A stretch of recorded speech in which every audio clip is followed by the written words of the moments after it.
السلام عليكم ورحمة الله وبركاته.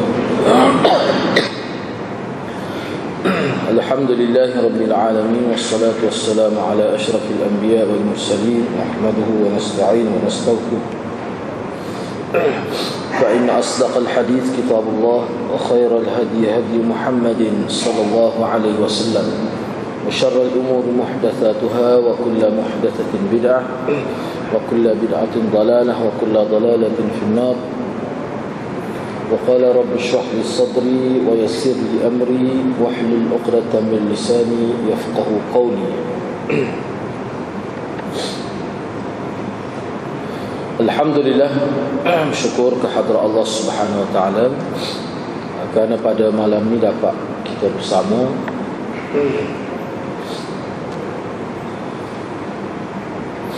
InsyaAllah pada malam ni kita nak sambung perbincangan hadis yang kedua. Jadi hadis yang kedua ini iaitu hadis riwayat daripada Abdullah Ibnu Umar, yang mana biodata Ibnu Umar ini telah kita sebut pada minggu lepas ni.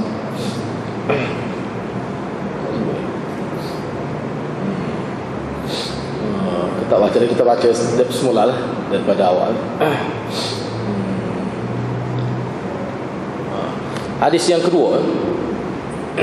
Hadis yang kedua, wa 'an Ibnu Umar radhiyallahu anhuma qala qala Rasulullah sallallahu alaihi wasallam bunyal Islamu ala khams syahadati an la ilaha illallah wa anna Muhammadan Rasulullah wa iqamis salah wa ita'iz zakah wal hajj wa shaumi Ramadan, muttafaqun alaih. Ibnu Umar radhiyallahu anhu meriwayatkan katanya, Rasulullah sallallahu alaihi wasallam bersabda, Islam dibina di atas 5 perkara, yakni rukun, iaitu pertama, bersaksi bahawa sesungguhnya tiada Tuhan melainkan Allah dan Muhammad itu adalah utusan Allah. Kedua, mendirikan sembahyang. Ketiga, memberi zakat, yakni mengeluarkan zakat. Keempat, mengerjakan haji.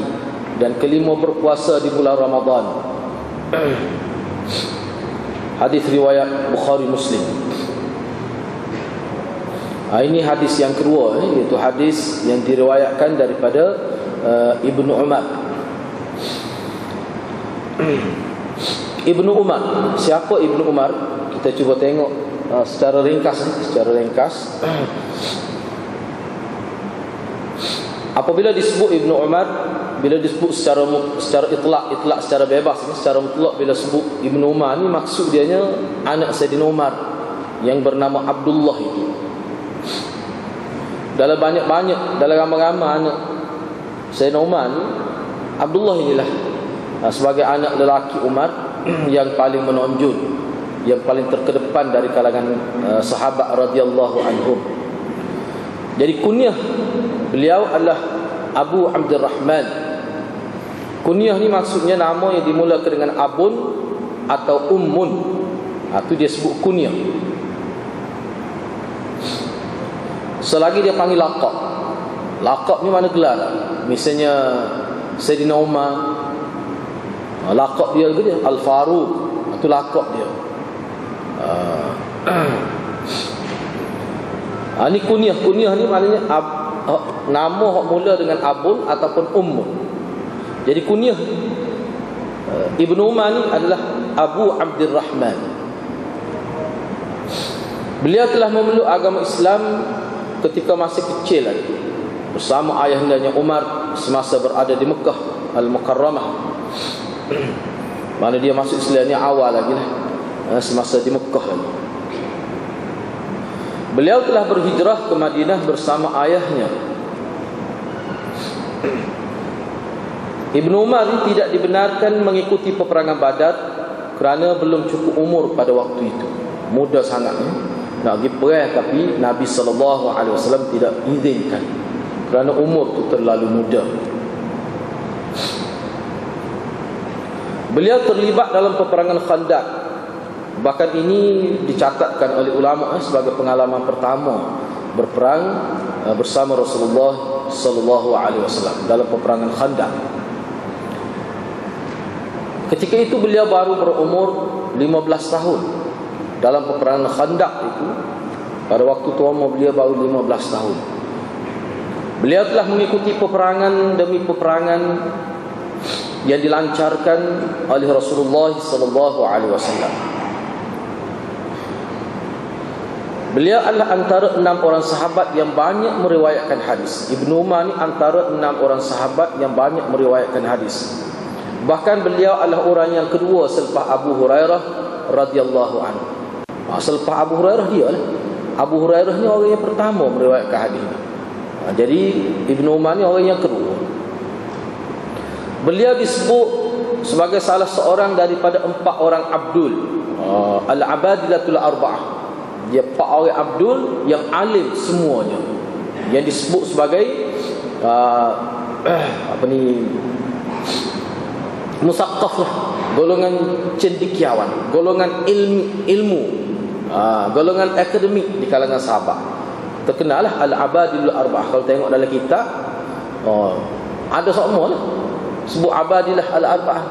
Abdullah 4 orang Abdullah. Al-Abadilatul Arba'ah makna 4 orang Abdullah, iaitu Abdullah bin Umar, Abdullah bin Abbas, Abdullah bin Az-Zubair dan Abdullah bin Amr bin Al-As.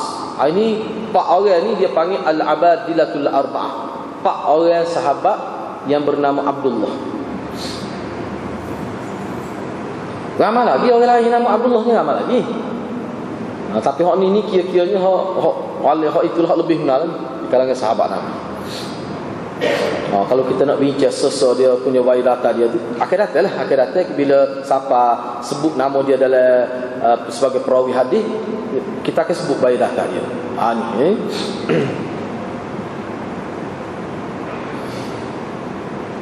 Ibnu Umar seorang yang sangat warak, alim dan seorang yang sangat zahid.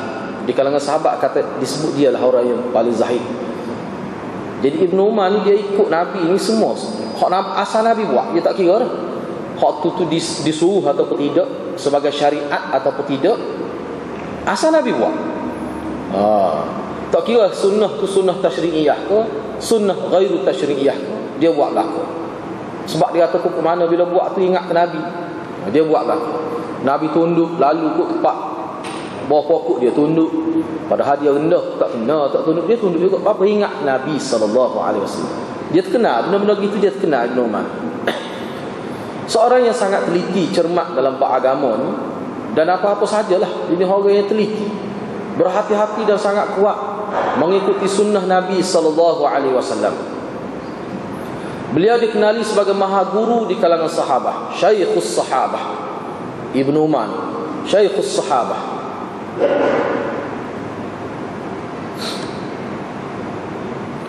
Imam Malik menjadikan beliau sebagai rujukan utama dari kalangan sahabat untuk fiqh-nya. Di Imam Malik kalau dalam bab fiqh rujukan utama dia sahabat, dia pilih Ibnu Umar. Imam Malik. Rasulullah SAW menghargainya dengan sabda baginda, sesungguhnya Abdullah adalah seorang lelaki yang baik. Nabi sebut gitu. Abdullah adalah seorang lelaki yang baik, yang saleh. Nak boleh Rasulullah kata gitu tu hati-hati lah, bukan main-main. Sebab Rasulullah ni bila dia bercakap itu wahyu daripada Allah Subhanahu Wa Taala. Jadi dia tidak mudah-mudah nak kata gitu. Bahkan kaedah dalam agama kita, bila Nabi sebut baik pada seorang itu, orang itu dia akan baik sampai akhir hayatnya. Dia akan masuk syurga. Bila Nabi sebut orang itu, bila Nabi doa kebaikan kepada seorang, tak mungkin dia akan jadi murtad. Dia bukan orang jahat.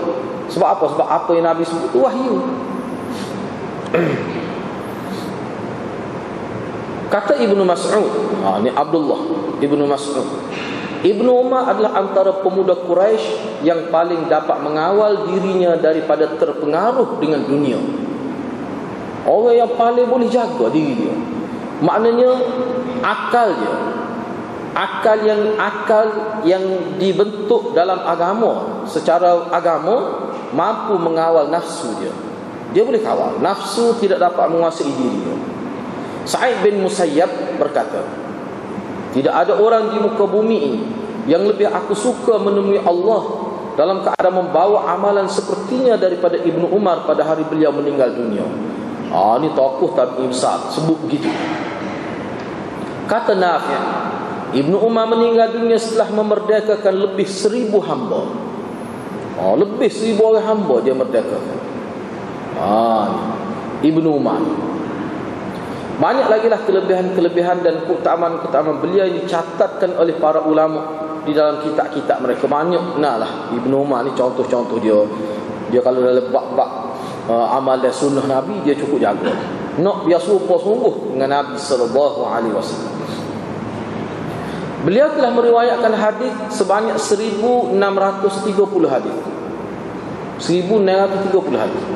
170 hadis diriwayatkan bersama Bukhari dan Muslim. Hadis hak muttafaqun alaih 170. Hadis hak muttafaqun alaih 170. 81 hadis telah diriwayatkan oleh Bukhari sahaja. Rawahul Bukhari daripada Ibnu Umar, itu 81 hadis. 31 hadis diriwayatkan oleh Muslim sahaja. Ibnu Umar wafat pada tahun 73 Hijrah ketika berumur 84 tahun.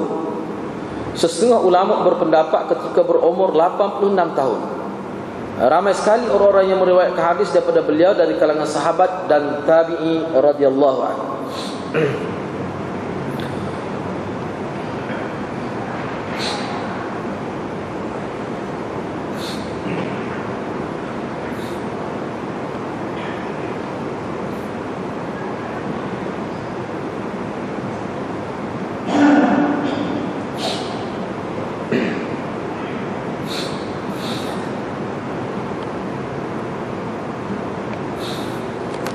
Dalam hadis ini kalau kita tengok, Rasulullah sebut bunyal Islamu ala khamsin. Ini asal hadis yang utama, hadis yang utama yang menyebutkan tentang rukun Islam itu. Bahkan perkataan bunyal Islamu ala khamsin itu orang Arab dia faham lah apa maksud Nabi SAW. Jadi Rasulullah mengumpamakan Islam itu dengan sebuah khemah yang lumrah digunakan dalam masyarakat Arab. Tak sebut dalam hadis ni buat khemah tu, tapi orang Arab dia faham Islam tu dibina di atas 5 perkara, 5 rukun. Paling utamanya adalah mengucap 2 kalimah syahadah. Mengucap 2 kalimah syahadah. Bukan sah dia tak. Bukan la ilaha illallah saja dak. Dia sekali dengan Muhammad Rasulullah, dia sekali.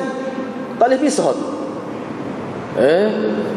Mana kalau ada orang tolak sah tu boleh rosaklah akidah tu.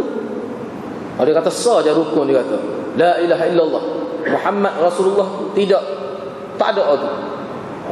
Dia kata jadi hak tu boleh rosaklah akidah dia tu. Hak tu asah benar tu. Bukan boleh lah, memang rosak. Boleh rosak tu maknanya rosak gitu. Jadi bila disebut dibina tu maknanya Nabi orang Arab dia faham lah. Bukan bahasa dia. Maknanya Nabi mengumpamakan Islam ini dengan 5 asas itu ibarat seperti khemah. Seperti khemah tegak dengan satu tiang seri. Khemah orang Arab mesti dia buat tengah tu, dia tengah sekali tu dia ada tiang besar. Lepas tu dia ada pancang dia tu. Tengah tu mana Nabi umpamakan syahadatain tu. Lepas tu lagi puasa, zakat dan sebagainya, haji tu satu yang memperkukuhkan kedudukan khemah itu. Nabi bayangnya gitu. Jadi bagi orang Arab dia akan nampak selalu. Lagu ni. Begitulah juga dengan agama Islam. Jadi bangunan Islam akan berdiri megah selagi ada 5 rukun yang tersebut di dalam hadis ini. Kita tengok dulu. Jadi 4 pancang di sekeliling sebuah khemah menempati 4 lagi rukun Islam selain 2 kalimah syahadah. Jadi hak tiang duduk tengah tu kalau bahasa kita dia panggil tiang seri. Kalau seni bina dulu, orang tua kita dulu dia ada tiang besar tengah, tiang seri. Tu kira tiang terminal tu. Hak lain tu bergantung dengan dia. Kalau di balasah tu tempat tu guru duduk tok belakang dia masa mengajar Quran. Tu dia panggil tiang seri. Kadang-kadang bulat, kadang-kadang 4 segi. Kalau 4 segi pun lama tu jadi bulat. Tok guru dah asas belakang ni. Masa orang mengaji zaman dulu. Lagu duk tok belakang di tiang segi. Tu kayu yang kukuh dah. Tu kayu kukuh dia tu. Kayu yang sangat tegak, yang sangat kuat kukuh kayu tu. Sebab apa? Dia utama. Jadi bila Nabi sebut Islam dibina di atas 5 asas, hak tiang serinya la ilaha illallah Muhammad Rasulullah, orang Arab nampak lalu orang lagu ni seolah-olahnya begitu. Jadi kalau ada tiang segi saja, tak ada orang lain, tak boleh nak duduk juga waktu nak pasal lagu. Mana dia kain kemah dia tu? Tujuan kemah ni untuk berteduh daripada panas, daripada hujan dan sebagainya. Jadi nak suruh buka, nak suruh boleh berenang di bawah dia tu, dia perlu kepada pacak. Kita panggil pacak lah. Pak pula situ. Jadi ke semua ataupun tiang, pak lagi ikutlah. Pukul mana pun biar buka kemah. Jadi boleh tinggi itu kerana dia bergantung kepada tu tiang seri hak mula-mula sekali. Jadi gambar itu seperti sebuah bangunan khemah, binaan khemah yang dimaklumi oleh orang Arab pada waktu itu. Walaupun tiang seri itu sebagai tiang yang penting, yang utama, dialah yang utama yang menjadi penegak kepada khemah itu, tetapi tiang-tiang lain adalah berfungsi untuk memberikan kesempurnaan, kecantikan, lengkap sebuah khemah itu. Kalau hilang sebahagian akan melemahkan khemah tersebut dan mungkin terdedah pada runtuh dan sebagainya. Kalau duk jaga syahadah saja, tidak jaga fungsi tiang-tiang yang lain, tidak perhatian terhadap tiang-tiang hak lain, hak pak lagi tu, duk jaga akidah saja, duk jaga tauhid saja misalnya, hak lain tak jaga, dia boleh rosak juga. Kalau tidak rosak sudah dia nampak huduh khemah tu, dia nampak tidak comel khemah, gayuk dan sebagainya kita kata. Tinggi sebelah betul nampak tu. Nampak dah tak comel tinggi sebelah. Tiang ni 5 kaki, hak ni 8 kaki, tak comel dah. Dia kena jaga biar sama, biar sama, kena jaga serupa. Barulah orang panggil Islam hak jadi nyatakan ya'lu wala yu'la alaihi. Jadi tiang seri bangunan Islam ialah 2 kalimah syahadah.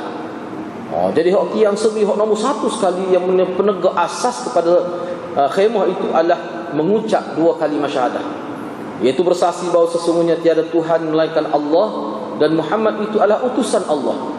Dalam erti kata yang lain, ia merupakan pernyataan kepercayaan kepada Allah yang Maha Esa, yakni akidah tauhid dan kepercayaan kepada kerasulan Muhammad sallallahu alaihi wasallam.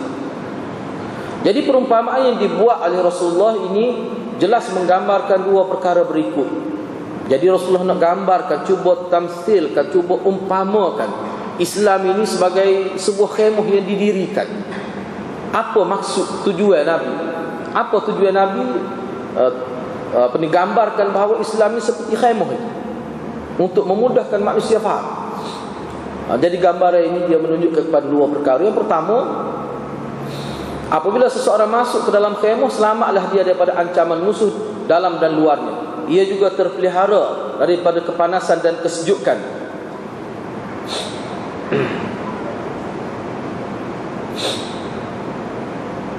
Begitulah keadaannya bila seseorang masuk ke dalam Islam yang sempurna. Dia akan terselamat daripada ancaman musuh dalaman berupa nafsu ammarah dan ancaman musuh luarnya berupa syaitan dan sebagainya. Dia juga akan terpelihara daripada ancaman neraka, daripada tabaqah nariyah, iaitu azab yang berupa kepanasan api yang sangat dahsyat. Dan satu lagi bentuk azab dalam neraka dia panggil tabaqah zamhaririyah, atau disebut sebagai azab neraka berupa kesejukan yang bersangatan. Jadi dalam syurga dia ada juga azab, walaupun kata api neraka, nar maknanya api, tetapi ada juga bentuk azab dalam neraka tu, dia dalam bentuk kesejukan yang bersangatan. Sejuk ni jadi azab juga sebenarnya, zamharir berasa gitu. Dia panggil tabaqah zamhaririyah. Baik, jadi perkara ini cuba kita tengok, kita perhati kalau khemah, tujuan orang masuk dalam khemah untuk ke dia? Untuk berehat, menenangkan, untuk jaga tubuh badan daripada kena hujan, kena panas, dan bila itu selesa lah. Gitu. Jadi nak dapat keselesaan itu khemah tu, dia mesti khemah yang molek, didirikan dengan kukuh. Kalau masuk bawah tu, kalau khemah tu tidak kukuh, terdedah pada bahaya runtuh kemah dan sebagainya. Itu Nabi gambar dia, kita nak biar faham kemah tu sendiri. Kalau kemah molek lagu mana? kena hujan pun tak apa, panas pun tak apa, tak kena. Sebab kita pergi berlindung di bawah dia daripada panas dan hujan. Kita boleh rehat, boleh tidur dan sebagainya. Itu fungsi sebuah khemah. Begitulah juga Nabi sebutnya Islam ni, itulah hakikatnya fungsi dia sebenarnya.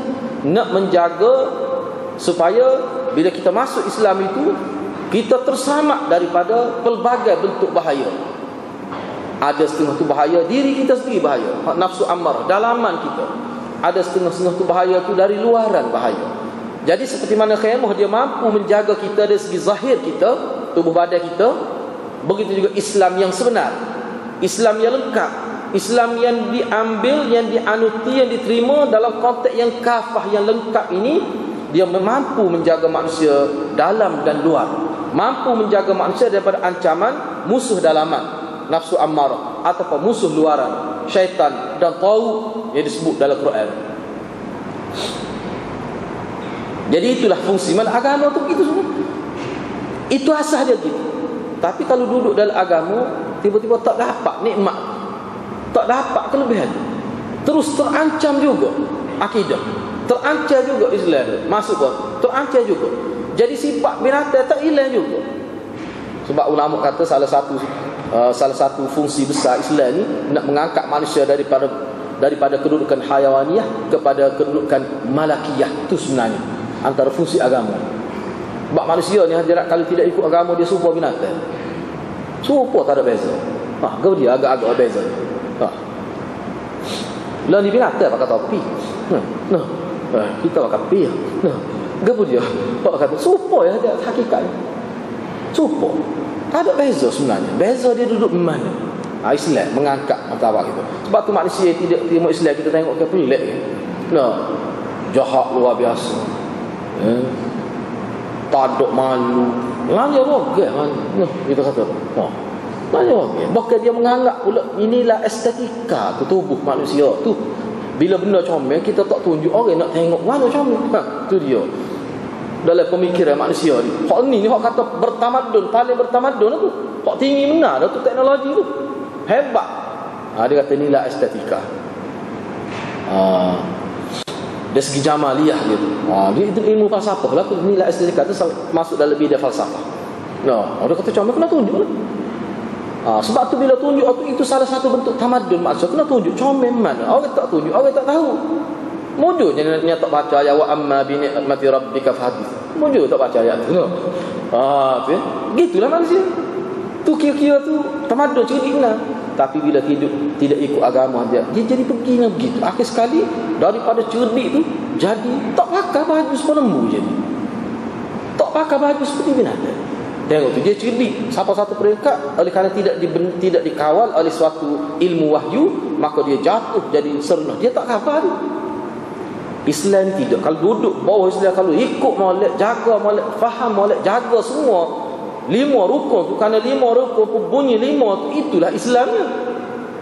Bunyi 5 tu sebagai simbolik saja. Hakikat Islam tu semualah, termasuk semua kita duk mengaji selama ni. Quran, hadis, duk bawah 5 tu belaka. Bila dihurai. Jadi kalau fungsi khemah menjaga manusia daripada panas, daripada hujan dan sebagainya, maka fungsi agama adalah menjaga batin dan zahir manusia daripada ancaman-ancaman yang boleh menjatuhkan martabat mereka ke martabat yang sehina-hina dan serendah-rendahnya. Sebab manusia ni bila dia pegang agama wahyu ini, maka dia naik tinggi dalam agama. Tinggi dalam agama ni dia tidak ukur pada kebendaan. Dia tidak ukur kepada kekayaan semata-mata, tidak. Tapi dia ukur pada nilai hakikat manusia, cara dia berfikir dan sebagainya. Kita akan tengoklah selepas bila kita belajar hadis, kita nampak nilai manusia ni berada pada apa. Kalau kita tengok bab bila, biasa saya sebut sama bila tu, apa dia lebih bila? Tak ada dia tu lah. Hamba, wuduk, kita cukup package dia tu. Orang nak kata tak comel, tapi lebih dia di mana? Sanggup diseksa kerana agama. Mana dia bergantung dengan Tuhan, dia tak bergantung dengan orang. Manusia ni bila dia bergantung dengan Tuhan, dia tidak bergantung dengan orang, maka dia jadi lebih lagi. Orang tak nak mana dia. Orang tak nak mana. Jadi lebih lagi. Tapi kalau bergantung dengan manusia, dia akan jadi hina selalu manusia tu. Jadi hina. Jadi sini disebut, mungkin istilah ni mungkin kita tidak biasa dengar lah, tabaqah nariyah, tabaqah zamhaririyah. Ini satu bentuk lapis azab dalam neraka, peringkat azab. Ada setengah manusia diazab dengan kepanasan dalam bentuk api, ada setengah tu dalam bentuk kesejuk. Sejuk luar biasa, membawa maut juga, membawa kesakitan, kering, darah apa ni, beku darah, sakit tu. Itu disebut dalam kitab-kitab disebut. Yang kedua, komponen bagi sesuatu benda atau perkara terbagi pada dua bahagian. Jadi perumpamaan Nabi ni kita disebut oleh syurah hadis dua perkara penting. Perkara tadi, hak mula-mula tadi, persamaan itu dari sudut, kalau khemah dia menyelamatkan manusia, memberi faedah pada manusia begini. Menyelamatkan manusia dari segi zahir lah. Kita boleh jaga diri kita daripada perkara-perkara yang menyakitkan kita, berupa sejuk, bersangatan, panah, hujan dan sebagainya. Bila masuk Islam, hati jadi tenang. Kita dapat kawal perasaan kita, tidak seperti hidup seperti binatang. Dapat jaga diri kita, selamat Allah dengan ajaran-ajaran agama itu. Perkara yang kedua, perumpamaan Nabi juga dia mengisyaratkan kepada bahawa semua perkara ni dia ada dua unsur, dua komponen penting. Yang pertama, orang panggil komponen yang utama, hak yang menyebabkan jadi ada dia tu, orang panggil juz'um muqawwi. Mana kalau tak ada tu, tak ada lah benda tu, benda asal. Yang kedua yang menyempurnakannya, iaitu juz'um mukammil dia panggil. Komponen daripada bahagian A hak kita sebut juz'um muqawwim itu, kalau tidak ada hak tu, nescaya tidak akan wujudlah sesuatu benda atau perkara. Dalam perumpamaan yang diberikan Rasulullah sallallahu ini, kesaksian bahawa tiada Tuhan melainkan Allah dan Muhammad itu adalah utusan Allah, merupakan komponen daripada bahagian juz'um muqawwim itu bagi agama Islam. Hatu asasnya. Sebab tu bila dia masuk Islam, dia kena mengucap dua kalimah syahadah. Semaya, puasa, zakat tu hak kira kemudian. Maknanya bila sebut tu, tak semaya lagi pun, tak puasa, tak zakat pun, bila sebut tu Islam, beriman dah orang itu. Katakanlah mengucap saja dua kalimah syahadah, mati selalu, katakanlah Islam dia, beriman dia, masuk surga dia. Tapi kalau dia kata dia nak masuk Islam, tapi dia tak mengucap lagi, dia kata ginilah, biarlah, kata terik ni kita nak buat cara lain, kita nak maya dulu misalnya. Dia kata kita nak ajar saya semaya, biar saya faham semaya, saya faham zakat tu, dia buat hal tu dulu, lepas tu baru saya nak mengucap. Saya nak tengok dulu hak pak tu lagu mana, sedap ke tak. Misalnya dia kata lagu tu, dia ambil hal tu dulu, dia terangkan puasa lagu mana, dia terangkan buat haji dulu, nak lagu mana, tengok lagu mana, nak terang dulu. Dia buat sungguh, tiba-tiba mati. Tak Islam dia, tidak layak, tidak dikira Islam dia tu. Sebab apa? Sebab dia tak masuk lagi dalam Islam. Pintu nak masuk Islam bukan melalui solat, bukan melalui puasa, zakat, dia melalui mengucap dua kalimah syahadah. Hak tu asas dia. Jadi kalau dia buat hal lain baik tahu mana pun, tak ada tauhid, la ilaha illallah Muhammad Rasulullah tu tauhid lah, usul tu. Tak ada hal tu tak jadi. Tu. Jadi hak tu orang panggil juz'um muqawwim. Buatlah pak lagi hal lain, tak ada hak tu tak jadi, orang panggil juz'um muqawwim. Mana juzuk yang menyebabkan jadi ada dia, yang menyebabkan jadi wujud dia tu, orang panggil Islam tu. Jahat setara mana pun. Sebab tu kita jumpa dalam hadis kan, Nabi sebut, Nabi kata ada seorang tu, dia Islam, bunuh orang 99 orang ni. Lepas tu dia kita tanya seorang ahli ibadat, kata saya ni berat nada, saya ni bunuh orang 99 orang tapi berasa nak taubat. Jadi ahli ibadat kata, kalau 99 orang kita tak nampak dah ni. Dia pun cukup 100 dengan kawan tu. Dia tiket kawan tu mati cukup 100 orang. Senang dia kata, payah nak kira 99. Cukup 100. Tapi perasaan nak bertaubat tu ada lagi. Lepas tu dia pergi jumpa orang alim. Ni tu tak ada ahli ibadat, ni orang alim. Orang alim tu kata, dia kata selagi boleh, tak ada masalah. Orang alim tu boleh, tak ada masalah. Nak taubat lah. Cuma kalau kamu nak taubat sungguh, ni selepas dia cerita perihal dia lah, gini dia, mana di kaunseling parut dah lah. Akhir sekali ahli ilmu tu kata, boleh nak taubat tapi kena pindah, kena hijrah. Hijrah pergi ke satu kampung, kerana kampung tu semuanya orang baik-baik belaka. Kalau kita lah ni pergi duduk pondok lah, kita pergi duduk pondok, Pak Orang Maya tak tinggal belaka tu. Boleh duduk kampung mu, Sebab mu duduk kapumu, hidup kapumu ni orang supaya mu ramah sangat. Kalau tobat berkelik pun boleh jadi pula. Boleh jadi pula jahat tu. Sebab apa? Sokongan sekeliling tu tak ada. Persekitaran tu tidak baik untuk kamu. Tu. Dia pergi tiba-tiba tak sapa kan, mati di dalam pertengahan perjalanan dia tu. Akhir sekali rekah kita mati masuk syurga. Padahal tak ada buat apa satu lagi tu. Dia pun tak ada lagi minta maaf dengan waris-waris hak dia bunuh 100 orang tu. Hak totok ahli ibadat ni pun tak ada disebut dia lagi minta maaf. Tapi oleh kerana niat dia nak bertaubat itu, masuk syurga. Syaratnya ke dia? Sebab dia ada tauhid. Sebab dia bunuh orang tak jadi kafir. Kecuali dia kata bunuh orang ni halal. Tu baru masuk akhirat.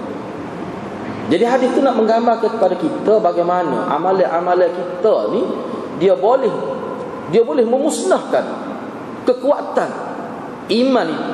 Tak kuatlah iman itu, nipislah iman itu. Tetapi iman itu ada, kebaikan itu tak ada. Makna dengan ada kebaikan tauhid iman itu, kalau dia buat benda baik, dia jadi boleh pahala. Tapi kalau waktu pun tak ada sekali habuk, rosak terus tauhid, buat perkara-perkara baik sebanyak mana pun Allah tak nilai sikit apa. Sebab Allah nak tengok dulu tauhid betul ke tak. Sebab tu tauhid ni kena jaga malik. Hak tu hak asasnya. Kalau hak tu kita tidak cakna, tak cara, boleh penyakit kita dia akhirat. Sila hari pula hak kita buat, hak kita duk gemuk habis piti ke apa tak jadi apa. Apa? Hak asas tu tak jaga. Jadi dalam hadis ni pun Nabi nak ayatnya hak tu hak asas tu. Hak tu dulu kena jaga. Jangan tinggal, jangan buat benda-benda yang boleh merosakkan akidah kita. Kayu kau apa jangan. Jangan hati-hati lah. Bahaya tu. Boleh merosakkan akidah. Saya pernah jumpa orang nak pergi cara di mahkamah. Dia singgah. Adalah di singgah mana-mana, tak payah bayar mana-mana. Jadi kita lihat saya ada. Nak jumpa tak dia tunggu awak, tunggu pagi, singgah. Satu tempat tu saya ada. Dia tunjuk habis. Apa ni? Janggut memang. Kulit gapo tu ada. Kalau mau kayu kok ada. Nak pergi jumpa hakim ni. Supaya keputusan hakim itu memihak pada dia. Bahaya aja tu. Saya kata ni syirik terang, syirik tak ada khilaf, syirik sama. Duk gatung tu. Dia tak kata gatung tu, tapi dia tahu semua dah tidak limon perkara dia tunjuk. Saya tengok kata lagu ni janggut memang. Kita duduk lihat TV, janggut rimang. Lebih kurang janggut. Kalau kita kata, kita maaf kat dia. Tak kata lah. Lebih kurang janggut demo. Muka dia pun janggut. Ada Mekah apa dah ni. Benda-benda begitu kita ada lagi nyaman tu. Tak barang-barang lagu tu. Tubuh kita kalau mati dalam keadaan bergantung dengan benda tu, mati ketika tu. Terang dalam hadis semua tu. Mati dalam keadaan ternafi tauhid tu. Bila ternafi tauhid, semua kebaikan yang kita buat dalam Islam ni dia hilang semua, kosong. Sebab itulah Nabi hak ni dia panggil juz'un muqawwim. Kalau hak tu tak terbatal, insya-Allah kalau masuk neraka pun dia ada peluang lagi, tidak kekal dalam neraka. Ini penting sangat Ini dia panggil juz'un muqawwim. Selagi satu bahagian lagi berkenaan dengan rukun, hak 4 tadi. Semaya, puasa, zakat, haji tu merupakan komponen daripada bahagian. Dia terpecah daripada itu. Sebab tu bila seseorang nak mati, dia kata la ilaha illallah pada dia, Muhammad Rasulullah tak payah, sebab dia merangkumi dah bawah tu. Kita mengucap biasa nak masuk Islam ni sebab Nabi ajar begitu. Kita ni hadirat, bila jelas dalam hadis bahawa mengucap ni dia mesti 2 syahadah. La ilaha illallah Muhammad Rasulullah. Kita kena terima lah tu. Jangan kita kata dalam Quran tak ada, lagu tak ada. Ada dalam hadis. Lepas tu bila nak mati kita talqin orang yang nak mati, kita talqin orang yang nak mati, kita kata la ilaha illallah. Bapa kita tak kata Muhammad Rasul, dan Nabi ajar gitu. Tu cara agama. Aku tu kata kena buat 2 juga. Tak, Nabi ajar gitu. Tak usah kerja banyak, Nabi ajar gitu. Nabi ajar gitu. Tu cara agama. Cara agama gitu. Jangan pula kita kata bapa je. Kalau tanya begitu zaman Sayyidina Umar kali tak ada 2 kali jemaah. Tapi lah ni Musa Umar tak amal. Kau tidak makan nepah nak hari.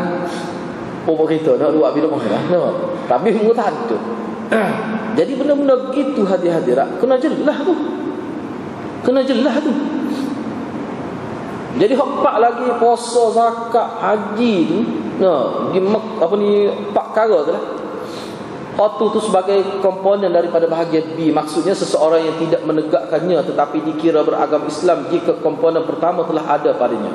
Maknanya hak tadi tu kalau tak buat lah, tapi dia kata benda ni wajib, ni mana tak buat ni dari segi praktikalnya tak ada, tapi dia menerima bahawa benda ni adalah merupakan juz'um minad-din, wajib, benda fardu, dia terima.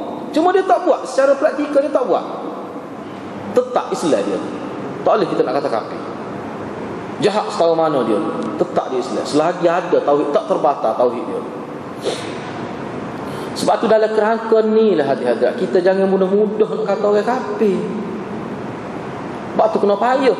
Sebab tu Imam Abu Hanifah dia kata, kalau kamu lihat pada seseorang tu lah, nak ajar supaya kita bercermat, jangan mudah-mudah kata orang kafir. Lepas tu jangan payah doa. Kalau tu doa terang doa misalnya, tak boleh pergi.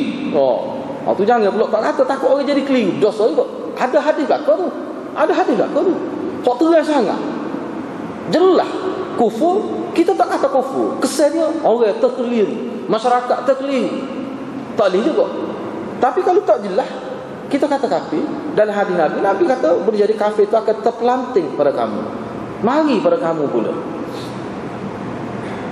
Imam Abu Hanifah kata seseorang itu kalau pada seseorang itu ada 99 sebab dah kita nak boleh kata dia kafir, tiba-tiba sebab yang ke-100 tu kita was-was, kok kita ragu sebab yang ke-100, kita tak boleh lagi kata kafir. Tu tengok tu, nak yang cuma bukan bermakna kita nak letak kat mananya kita boleh dah letak dia jadi imam kau tak kafir lagi pada 99 dah kita yakin dia kafir. Tak, bukan maksud lagu tu. Ni tahap orang berat benar antara kafir dengan tidak dah dia tu. Banyak perkara tu kita kena asingkan dia tu. Nak jadi saksi pun tak boleh dah. Nak waktu email tak boleh dah dah, tapi nak hukum dia kafir tu. Tu masalahnya. Nak sign dengan dia, nak berkongsi tu banyak perkara dah kita tolak tu. Cuma nak kata kafir, tu kena payah sikit. Sebab kalau kita tak kata kalau dia kafir, memang dia kafir pada pandangan Allah. Tak ada rugi gapo pun kita, kecuali dia tu bukan sekadar dia tu kafir sesat dia. Sebab tu dalam istilah ulama dia ada dua perkara dia. Dia panggil dhalla wa adalla, sesat. Misalnya seorang itu sesat dalam akidah, kafir lah hakikatnya. Lepas tu dia dhalla wa adalla, bukan sekadar dia sesat, dia berusaha menyesatkan orang, mencari pengikut untuk sesat bersama dia. Orang lagu ni dia kena sebut terang. Dia tak boleh dah sebut kiyah-kiyah, tak boleh. Kena sebut siap dengan alamat IC ke apa, siap lagi. Sebab apa? Sebab dia dhalla wa adalla. Sebab kalau kita duk mai kira-kira ke apa lagi, dalam tempoh kita kira ke mana orang sesat ke dia, kena sebut. Tu. Lepas tu seterai mana nak sebut tu, tengok keadaan. Terai tu sampai ke pena ke mata kita, kalau ke mana tu tengok keadaan. Tapi kukuk mana bahagia dia tak boleh biar. Kalau siapa masyarakat jadi sesak lah, tak boleh. Tak boleh. Sebab tu Sayyidina Ali bertindak bakar pok-pok yang kata dia Tuhan. Dah aku Tuhan semua, hanya Tuhan boleh bakar makhluk dia. Mari biar aku bakar. Lari macam dah. Dia bakar, memang bakar. Setengah dari riwayat tersebut dia bakar. Dia kata aku Tuhan. Ada pokok Sabaiyah, pokok Sabaiyah pengasas Syiah lah. Abdullah ibn Sahabat tu panggil Sabaiyah. Dah mu kata aku Tuhan. Biar aku hukum, hanya Tuhan. Hanya Tuhan boleh azab dengan api ni. Biar aku bakar, maka aku Tuhan kan. Lari dah. Setengah tu dah. Dibakar ni Sayyidina Ali. Lepas tu gaya-gaya ulama, boleh kau bakar lagu tu. Dia kata Tuhan nak ajar perempuan ni. Perempuan dia nak ajar lagu tu tak rimai. Baik-baik perempuan ni ajar-ajar lah. Tak boleh nak berkompromi hak jenis sesak pasal ni, tak boleh. Dia ada juga setengah sesak tu boleh kita kompromi dengan dia, tapi setengah sesak tu tak boleh. Sebab tu Nabi SAW, puak-puak yang mengkafirkan sahabat ni, puak Rafidah ni, dalam hadis Tirmizi, Nabi tak uwi nak makan sekali berurus niaga dengan dia, nikah kahwin Nabi tak uwi, urus ziarah menziarahi sama ada hidup ketika mati Nabi tak uwi.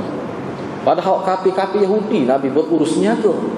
Hak ni pokok Rafidah Nabi tak uwi. Apa dia ada? Kaji lah tengok lagu mana ajar dia. Kaji molek. Baru kita nampak ni luar biasa. Ni kafir kelas lain ni. Awasuk akidah kelas lain, bukan sebarangnya ni. Kadang-kadang saya tak erti nak guna bahasa. Akhir sekali saya pernah guna bahasa ini, kafir yang tidak ada had kekafirannya. Tak boleh gitu. Tak kata tuan, bergerak telat je. Oh, siapa ulama kita kata mana kekufuran dia itu sebagai penghimpun pada kekufuran yang lain. Oh, mana sepetus apa kesalahan, ada yang sesat. Siapa begitu sekali? Maknanya kena kaji lah. Kena kaji. Siapa begitu sekali? Para ulama berpendapat walaupun rukun Islam itu hanya 5, tetapi secara simboliknya ia merangkumi hampir ke semua ajaran Islam yang lain. Dia termasuk semua dah. Walaupun 5 yang asalnya rukun tu, tetapi hakikatnya sebenarnya tu walaupun 5, tetapi dia merangkumi sebuah Islam itu sendiri. Antara pengajaran dan panduan hadis yang kita habis hadis ini, yang pertama, rukun Islam ada 5 kesemuanya. Satu daripada ini merupakan juzuk muqawwim, iaitu komponen yang menentukan ada atau tiadanya Islam seseorang. Ada ataupun tak ada tauhid, dia terhenti kepada juzuk muqawwim itu. Kalau kita panggil syahadatain itu. Dan yang 4 lagi adalah juzuk mukammil, iaitu komponen yang menyempurnakannya. Jadi hak lain itu orang panggil Islam yang sempurna. Kena buat itu dengan lengkap, dengan faham. Yang kedua, 5 perkara yang tersebut di dalam hadis ini semuanya adalah fardu ain yang wajib ke atas setiap orang Islam melaksanakan. Ini dia panggil fardu ain. Setiap orang Islam dia kena buat sendiri. Yang ketiga, keharusan menggunakan perkataan Ramadan sahaja untuk bulan Ramadan. Boleh juga lah. Tu. Yang keempat, keharusan mentakdirkan erti-erti yang sesuai daripada sabda Rasulullah SAW yang tidak jelas atau ringkas. Misalnya perkataan khams, bunyal Islamu ala khamsin, tanpa ada tamyiz. Tamyiz maknanya bila sebut 5 gapo? 5 ekar ke, 5 ting ke, 5 liter ke. Hak selepas 5 tu orang panggil tamyiz dalam bahasa Arab. Misalnya kata 5 perkara dia maksud 5 ke dia. Kena royak tak jelas tu. Kawin kalau tak ada 5 ni kat 5 ke dia? 5 orang, 5 ekor. Jadi hak selepas 5, kata selepas 5 tu dia panggil tamyiz dalam bahasa Arab. Jadi tamyiz dia kita boleh takdirlah dengan nak takdir 5 tu maksudnya 5 rukun, nak takdir 5 tu 5 mana asas agama, nak takdir 5 tu 5 tiang, nak takdir 5 tu apa-apalah yang kita boleh takdir asalkan menapuk sesuai. Boleh tak salah. Tetapi huraiannya merujuk benda ni penting. Tak ada disebut tiang seri syahadatain itu, tapi kok mana pun jelas begitu berdasar pada hadis-hadis lain sebagainya. Kedudukan dia dari segi huraian kita akan faham. Sebab tu saya masih ingat lagi, saya sebut dah sebelum ni, Gemulah Ustaz Mak Maruk. Saya mengarut Gemulah Ustaz Mak Maruk, Mak Siwani orang panggil. Dia mengajar tauhid dulu di Balasah dekat Sukhati. Balasah hijau tu biar orang panggil Sukhati dulu. Tak ada dalam ni data sana. Tak ada lagi. Masuk hati. Mak dia kena sel orang hati. Dia panggil suk hati. Ya pernah dia mengajar situ balas sehwan hijau. Belakang tu. Dia pernah sebut dia kata payah nak faham gini, nak faham gini kata. Mana seolah-olah Islam ni mana 5 lah kita kata 5. Jadi formula dia tolak dengan amal. Dia tak serupa.